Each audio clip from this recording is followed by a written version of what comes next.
Hello ಎಲ್ರಿಗೂ ನಮಸ್ಕಾರ. Welcome back to Bhagya creation. ಯಾರ್ಯಾರು ಹಾಗೆ ನಮ್ಮ ಚಾನಲ್ ನೋಡ್ತಾ ಇದ್ದೀರಾ ದಯವಿಟ್ಟು ಸಬ್ಸ್ಕ್ರೈಬ್ ಮಾಡ್ಕೊಳ್ಳಿ. ನನ್ನ ವಿಡಿಯೋ ಇಷ್ಟ ಆದರೆ ಒಂದು ಲೈಕ್ ಕೊಡಿ. ನಾನಿವತ್ತು ಬೇಗನೆ ಆಗೋಂಥ ಒಂದು ತಿಂಡಿ ಮಾಡ್ತಾಯಿದ್ದೀನಿ. ತುಂಬಾ ಚೆನ್ನಾಗಿರುತ್ತೆ. ಮಸಾಲ ಇರಲ್ಲ, ಏನಿರಲ್ಲ. ಅದಕ್ಕೆ ಬೇಕಾಗಿರೋ ಇಂಗ್ರೀಡಿಯೆಂಟ್ಸು ಈರುಳ್ಳಿ, ಹಸಿರು ಮೆಣಸಿನ್ಕಾಯಿ ಮತ್ತು ಒಂದೆರಡು ಟೊಮೊಟೊ, ಒಂದು ಸ್ವಲ್ಪ ಕೊತ್ತಂಬರಿ ಸೊಪ್ಪು.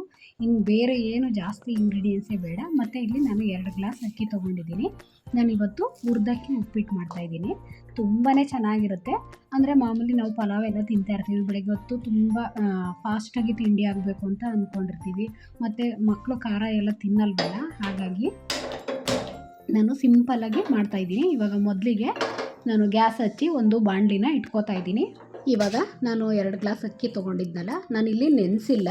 ನೀವು ಬೇಕು ಅಂದರೆ ನೆನೆಸಿ ತೊಳೆದ್ಬಿಟ್ಟು ಒಣಗಿಸ್ಬಿಟ್ಟು ಬೇಕಾದ್ರೆ ನೀವು ಈ ರೀತಿಯೂ ಮಾಡ್ಬೋದು. ನಾನಿಲ್ಲಿ ಡೈರೆಕ್ಟ್ ಹಾಗೇ ಮಾಡ್ತಾಯಿದ್ದೀನಿ. ಇವಾಗ ಇದನ್ನು ನಾವು ಚೆನ್ನಾಗಿ ಹುರ್ಕೋಬೇಕು. ಏಕೆಂದರೆ ನಾವು ಉಪ್ಪಿಟ್ಟು ಮಾಡುವಾಗೆಲ್ಲ ರವೆ ಎಲ್ಲ ಹುರಿತೀವಲ್ವ, ಹಾಗೆಯೇ ಅಕ್ಕಿನೂ ಚೆನ್ನಾಗಿ ಕೆಂಪಗೆ ಹುರಿಬೇಕು. ಇವಾಗ ನಾವು ಉಪ್ಪಿಟ್ಟಿಗೆ ಯಾವ ರೀತಿ ರವೆನ ಹುರಿತೀವೋ ಹಾಗೆಯೇ ಇಲ್ಲಿ ಅಕ್ಕಿನ ಹುರ್ಕೋತಾ ಇದ್ದೀನಿ. ಬಟ್ ನೀವು ನುಚ್ಚಕ್ಕಿ ತೊಗೊಂಡ್ರೆ ಅದು ತುಂಬಾ ಚೆನ್ನಾಗಿರುತ್ತೆ. ಇಲ್ಲಿ ಇಲ್ಲ ಅಂದರೆ ನೀವು ಮಾಮೂಲಿ ಅಕ್ಕಿನ ತೊಗೊಂಡು ಈ ರೀತಿ ಹುರಿದ್ರೆ ಅದು ಚೆನ್ನಾಗಿರುತ್ತೆ. ನಾವು ಅಕ್ಕಿನ ಎಷ್ಟು ಚೆನ್ನಾಗಿ ಹುರಿತೀವೋ ಅಷ್ಟು ಚೆನ್ನಾಗಿ ಬರುತ್ತೆ ಇದು ತಿಂಡಿ. ಇವಾಗ ನೋಡಿ, ಒಂದು ಸ್ವಲ್ಪ ಕಲರ್ ಚೇಂಜ್ ಆಗಿದೆ. ಇನ್ನೂ ಚೆನ್ನಾಗಿ ಕೆಂಪು ಹುರಿಬೇಕು. ನಾವು ಅಕ್ಕಿನ ಎಷ್ಟು ಚೆನ್ನಾಗಿ ಅಂದರೆ ಒಂದು ಮೀಡಿಯಮ್ ಉರಿಲಿ ನಾವು ಅಕ್ಕಿನ ಚೆನ್ನಾಗಿ ಹುರಿಬೇಕಾಗುತ್ತೆ. ಸ್ಟಾರ್ಟಿಂಗಲ್ಲಿ ಸ್ವಲ್ಪ ಜಾಸ್ತಿ ಉರಿ ಇಟ್ಕೊಂಡು ಹುರಿದು ಆಮೇಲೆ ಸ್ವಲ್ಪ ಒಂದು ಮೀಡಿಯಮ್ ಉರಿ ಇಟ್ಕೊಂಡು ಈ ರೀತಿ ಹುರಿಬೇಕು. ಇಲ್ಲಾಂದರೆ ಅಕ್ಕಿ ಸೀದೋಗಿಬಿಡುತ್ತೆ. ಮತ್ತು ಒಂದು ಸೀದೋಗಿರುತ್ತೆ, ಇಲ್ಲ ಚೆನ್ನಾಗಿ ಹುರಿದಿರಲ್ಲ ಅಂದರೆ ಉಪ್ಪಿಟ್ಟು ಚೆನ್ನಾಗಾಗಲ್ಲ.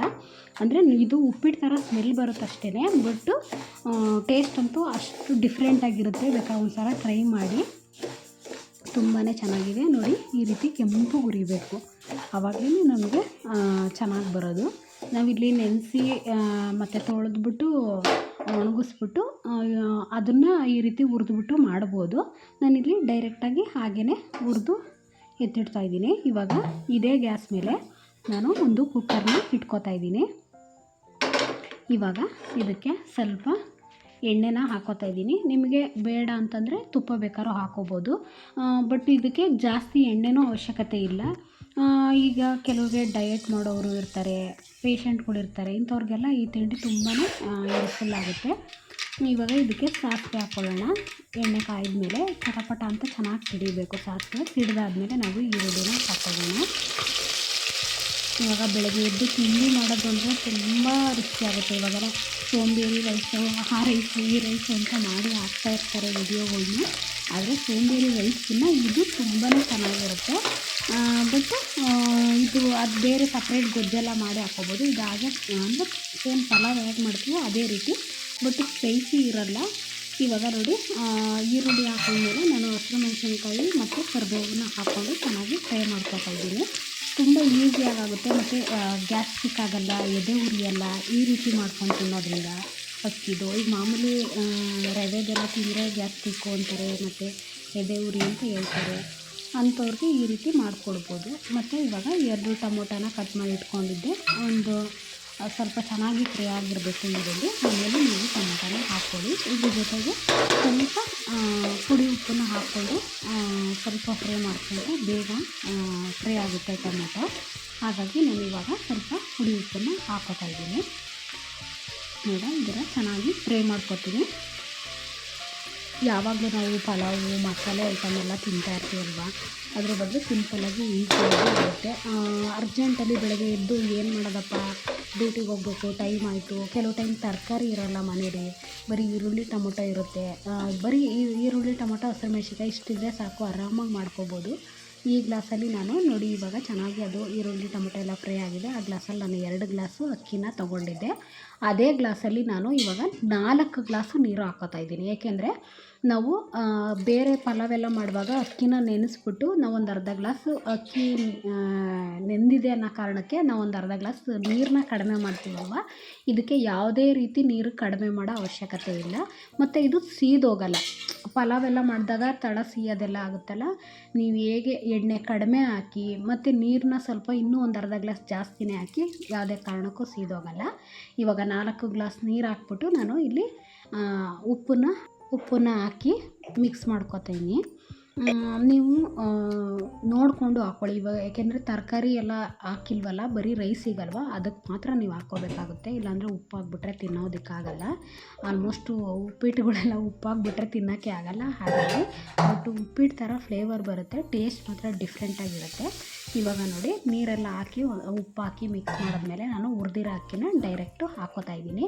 ನೀವು ಇದನ್ನು ನೀರು ಕುದಿಸ್ಬೇಕು ಆಮೇಲೆ ಹಾಕಬೇಕು ಅಕ್ಕಿ ಅನ್ನೋದೇನಿಲ್ಲ, ಯಾಕೆಂದರೆ ನಾವು ನೆನೆಸಿಲ್ವಲ್ಲ, ಹಾಗಾಗಿ ಡೈರೆಕ್ಟ್ ಹಾಕಿ ಇದಕ್ಕೆ ಒಂದೇ ಸಲ ವಿಷಲ್ ಕೂಗಿಸ್ಬೋದು. ಇವಾಗ ಇದ್ರ ಮೇಲ್ಗಡೆ ಸ್ವಲ್ಪ ಕೊತ್ತಂಬರಿ ಸೊಪ್ಪು ಬೇಕು ಅಂದರೆ ನೀವು ಕಾಯಿ ತುರಿನೂ ಹಾಕ್ಕೋಬೋದು. ಮತ್ತು ಇನ್ನೂ ಸ್ವಲ್ಪ ಡಿಫ್ರೆಂಟ್ ಟೇಸ್ಟ್ ಬೇಕು ಅಂತಂದರೆ ಸ್ವಲ್ಪ ಕಾಯಿ ತುರಿ ಹಾಕ್ಕೊಂಡು, ಸ್ವಲ್ಪ ಶುಂಠಿ ಬೆಳ್ಳುಳ್ಳಿ ಪೇಸ್ಟು, ಸ್ವಲ್ಪ ಬೆಳ್ಳುಳ್ಳಿನ ಹಿಕ್ಕಲನ್ನ ಹಾಗೆಯೇ ಒಗ್ಗರಣೆಗೆ ಹಾಕ್ಬೋದು, ಅದು ಚೆನ್ನಾಗಿರುತ್ತೆ. ನಿಮ್ಗೆ ಅದು ಯಾವುದು ಬೇಡ, ನಾವು ಬೆಳ್ಳುಳ್ಳಿ ಹಾಕಿಲ್ಲ, ಆಯಿಲ್ ಜಾಸ್ತಿ ಬೇಡ, ಕಾಯಿ ತುರಿ ತಿನ್ನಲ್ಲ ಅಂತ ಎಲ್ಲ ಇದ್ದಾಗ ಈ ರೀತಿ ಸಿಂಪಲ್ಲಾಗಿ ಮಾಡ್ಕೋಬೋದು. ಇವಾಗ ನೋಡಿ ಕೊತ್ತಂಬರಿ ಸೊಪ್ಪು ಹಾಕಿ ಎಲ್ಲ ಚೆನ್ನಾಗಿ ಮಿಕ್ಸ್ ಮಾಡಿಬಿಟ್ಟು ಲಿಡ್ಡನ್ನ ಕ್ಲೋಸ್ ಮಾಡ್ತಾಯಿದ್ದೀನಿ. ಇದನ್ನು ಒಂದು 2-3 ವಿಷಲ್ ಕೂಗಿಸ್ಬೇಕಾಗುತ್ತೆ, ಯಾಕೆಂದರೆ ನಾವು ಅಕ್ಕಿನ ನೆನೆಸಿಲ್ವಲ್ಲ, ಅದು ಸ್ವಲ್ಪ ಬೇಯಬೇಕು. ಹಾಗಾಗಿ ಒಂದು 2-3 ವಿಷಲ್ಲು ಕೂಗಿಸ್ಬಿಟ್ಟು ನೋಡಿ ಇವಾಗ ವಿಷಲ್ ಹೋಗಿದೆ. ಇವಾಗ ವಿಷಲ್ ತೆಗೆದೆ ನೋಡಿ, ಉದುದ್ರಾಗೆ ಆಗಿರುತ್ತೆ. ಯಾಕೆಂದರೆ ಇದಕ್ಕೆ ಎಣ್ಣೆನೂ ನೀವು ಕಾಣೋಕ್ಕೆ ಜಾಸ್ತಿ ಹಾಕಿಲ್ಲ. ನಿಮಗೂ ಅಷ್ಟೇ ಹುರಿದಕ್ಕೆ ಉಪ್ಪಿಟ್ಟು ಟೇಸ್ಟ್ ಸ್ಮೆಲ್ ಮಾತ್ರ ಆಗಿ ಬರುತ್ತೆ, ಡಿಫ್ರೆಂಟ್ ಟೇಸ್ಟ್ ಇರುತ್ತೆ, ತುಂಬ ಸಿಂಪಲ್ಲಾಗಿರುತ್ತೆ. ಟೇಸ್ಟು ಅಷ್ಟೇ ಸಖತ್ತಾಗಿರುತ್ತೆ. ಒಂದು ಸಲ ಟ್ರೈ ಮಾಡಿ. ಬೇರೆ ಬೇರೆ ರೀತಿ ಎಲ್ಲ ಮಾಡ್ತಾ ಇರ್ತೀವಲ್ವ, ಅದ್ರ ಬದಲು ಈ ರೀತಿ ಒಮ್ಮೆ ಟ್ರೈ ಮಾಡಿ, ನಿಮಗೆ ಏನು ಅನಿಸುತ್ತೆ ಅಂತ ಹೇಳಿ. ಮತ್ತು ಇದರಲ್ಲಿ ಅಕ್ಕಿನ ನುಚ್ಚಕ್ಕಿ ತಗೊಂಡ್ರೆ ಇನ್ನೂ ಚೆನ್ನಾಗಿರುತ್ತೆ ಟೇಸ್ಟು. ಬಟ್ ಇಲ್ಲಿ ಮಾಮೂಲಿ ಅಕ್ಕಿಲೇ ನಾನು ಮಾಡಿದ್ದೀನಿ. ನೀವು ಬೇಕಾದ್ರೆ ನುಚ್ಚಕ್ಕಿ ಸಿಕ್ತು ಅಂದರೆ ನೀವು ನುಚ್ಚಕ್ಕಿಲಿ ಮಾಡಿ, ಒಂದು ಸಲ ಟ್ರೈ ಮಾಡಿ, ಸಖತ್ತು ಚೆನ್ನಾಗಿರುತ್ತೆ. ನನಗೂ ಸ್ವಲ್ಪ ಬಟ್ಟೆ ಸ್ಟಿಚ್ಚಿಂಗು ಮತ್ತು ಸ್ಯಾರಿ ಕುಚ್ಚು ಇದೇ ಇದರಲ್ಲಿ ನಾನು ಮುಳುಗೋಗ್ಬಿಟ್ಟಿದ್ದೆ, ವಿಡಿಯೋ ಮಾಡೋಕ್ಕೆ ಆಗಿರಲಿಲ್ಲ. ಇವತ್ತು ನಾನು ಮಾಡಾಕಿದ್ದೀನಿ, ಇನ್ನು ಮುಂದೆನೂ ಹೀಗೆ ಒಂದೊಂದು ವಿಡಿಯೋ ಮಾಡಾಕ್ತೀನಿ. ಒಂದು ಸಲ ಟ್ರೈ ಮಾಡಿ. ಹೀಗೆ ನಮ್ಮ ಚಾನಲ್ ನೋಡ್ತಾ ಇರಿ, ಸಪೋರ್ಟ್ ಮಾಡಿ, ಸಬ್ಸ್ಕ್ರೈಬ್ ಮಾಡ್ಕೊಳ್ಳಿ, ಶೇರ್ ಮಾಡಿ, ಕಮೆಂಟ್ ಮಾಡಿ. Thank you for watching.